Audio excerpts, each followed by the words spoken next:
Christos Tsiolkas est né à Melbourne, de parents immigrés grecs. On le connaît déjà pour son retentissant roman La Gifle.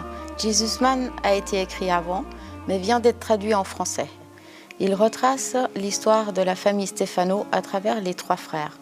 Tommy, celui du milieu, n'arrive pas à se faire une place ni dans cette famille, ni dans la société d'ailleurs. Suite à son licenciement, c'est toute sa vie qui bascule dans la violence et l'alcool, la pornographie et la masturbation à outrance, jusqu'à ce geste inexpliqué et inconcevable. Lou, son plus jeune frère, a besoin de faire toute la lumière sur ce drame. Il part en quête d'explications et fouille leur passé familial.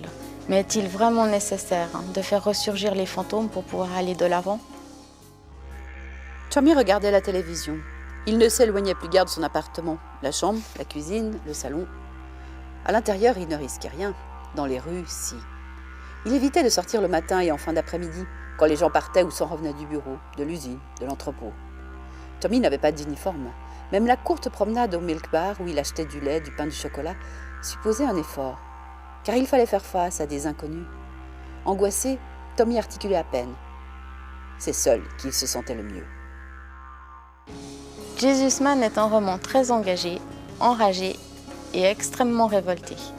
J'ai énormément apprécié la force qui s'en dégage et c'est presque en apnée que je l'ai dévoré.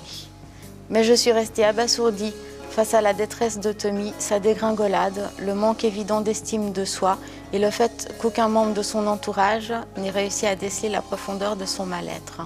Mais pourquoi m'étonner de la sorte alors que nous savons tous que la société dans laquelle nous évoluons tend à être égoïste et nihiliste? Peut-être que ce roman coup de poing aidera certaines personnes à réfléchir.